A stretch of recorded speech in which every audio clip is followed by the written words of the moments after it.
the president of the Republic of the country and the people of Uganda.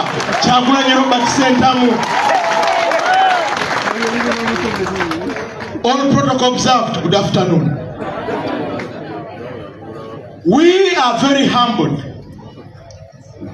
that as a party, as the National Unity Platform, we have been given the privilege to study to the extent that now we are qualified to be called the awardees.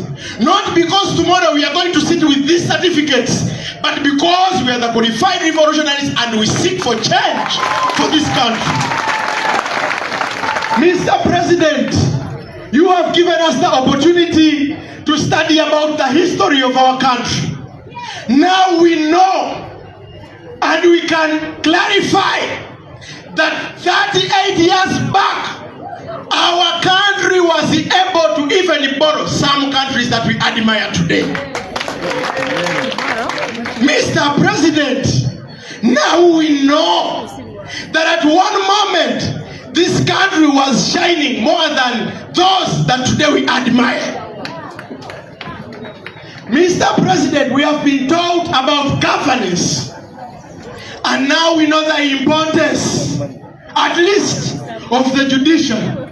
We know the importance of the executive. And we know the importance of the legislature.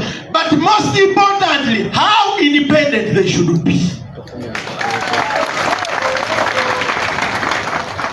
Mr. President, to every country, all these are there, all these organs. But we looked at our country as a study case. And we saw how we are lacking in form of the independence of these different organs. Where when colleagues are imprisoned for reasons we don't know, a directive has to come from the head of the executive. Where if the legislature is bringing a bill like the coffee bill today, it is the leader of the executive that has to appoint. Mr. President, we have learned that the judiciary should not do that which is pleasant to the government.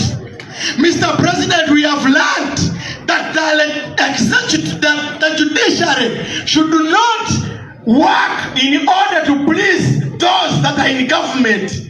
Because at the end of the day, our question is, if the judiciary works for the head of the executive, if the legislature works for the head of the executive, then who is going to hold the one who heads the executive accountable? Mr. President, we are only grateful for the work that you have done for us. When you were coming, we also don't know who brought you. We just saw you. But you told us that you're bringing change to this country. Up to now, they say you're a musician. For us, we call you a professor and a chancellor.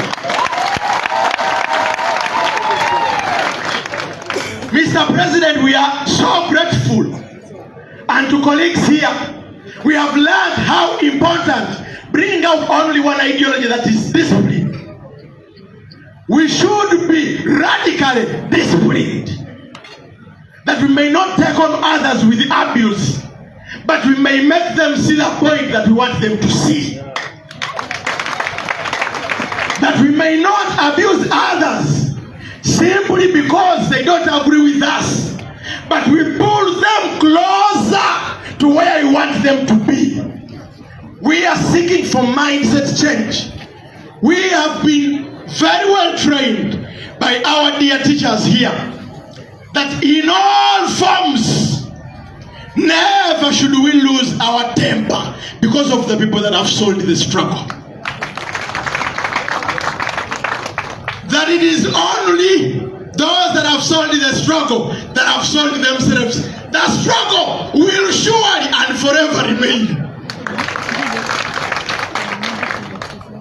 Mr. President, all parents here, I want you to be Just remain seated if you paid the tuition for the students.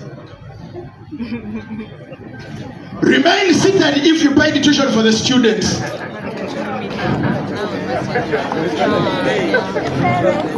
Remain seated if you paid tuition for the students.